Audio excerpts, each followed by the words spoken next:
যখন সৎ পথে চলবেন বা সঠিক পথে চলবেন, তখন আপনার বিভিন্ন বাধা লাইফে চলে আসবে, বিভিন্ন বাধার সম্মুখীন হবে, বিভিন্নভাবে মানুষ আপনার ক্ষতি করার চেষ্টা করবে, মানুষ আপনাকে বিপদে ফেলার চেষ্টা করবে, মানুষ আপনাকে অপমান করবে, মানুষ আপনাকে অপছন্দ করবে, মানুষ আপনাকে ধোঁকা দিবে, মানুষ আপনাকে বিভিন্ন সমস্যায় সম্মুখীন করবে।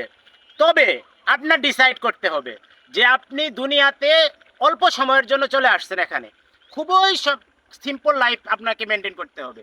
আপনি হাজার কোটি টাকা সম্পত্তি রেখে যে মারা গেলেন, এই টাকা পরবর্তীতে আপনি কি কাজে লাগবে?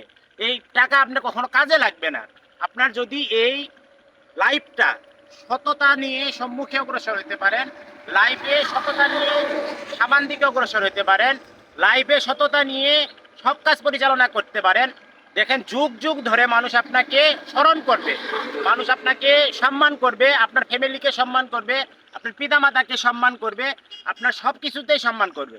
দেখেন আপনার আজকে যারা ক্ষমতা হারিয়ে ফেলেছে বা ক্ষমতা থেকে দূরে চলে গেছে, তাদের কথাটা চিন্তা করেন। তারা যদি সৎ পথে থাকতো বা তারা যদি সৎ আচরণ করতো মানুষের সাথে, বা তারা যদি জনগণের সাথে সৎ আচরণ করতো, তাদের আজকে পালিয়ে যেতে হতো না, তারা আজকে দেশ ছাড়া। তাদের এই থেকে উদাহরণ আপনাকে নিতে হবে যে যে কাজটাই করেন আপনি, যে কাজের প্রতি আপনি মনোনিবেশ করেন, আপনি যদি লিগ্যাল ওয়েতে করতে পারেন, আপনার যদি সৎ পথে করতে পারেন বা সঠিক পথে করতে পারেন, সেই কাজ থেকে অবশ্যই আপনি একটা ভালো ফিডব্যাক পাবেন। প্রত্যেকটা কাজের আপনার নেগেটিভ পজিটিভ ইফেক্ট আপনাকে বহন করতে হবে।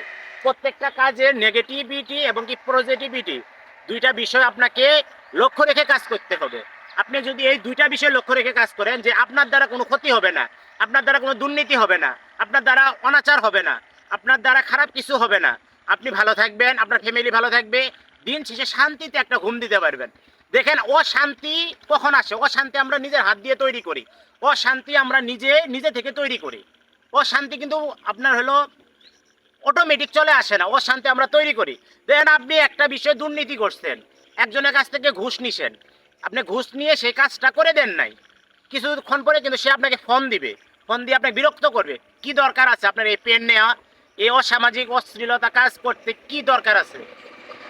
আপনাকে প্রত্যেকটা কাজ, প্রত্যেকটা কর্ম, প্রত্যেকটা হিসাব, প্রত্যেকটা বিবেচনা করার ক্ষেত্রে অবশ্যই সঠিক এবং সৎ পথে থেকে করতে হবে। আপনি যদি সঠিক এবং সৎ পথে থেকে করতে পারেন, দেখেন ওই কাজ থেকে আপনি স্যাটিসফ্যাকশন হবেন, ওই কাজ থেকে আপনি শান্তি অনুভব করবেন, ওই কাজ থেকে আপনার ভালো লাগা কাজ করবে, ভালোবাসা কাজ করবে।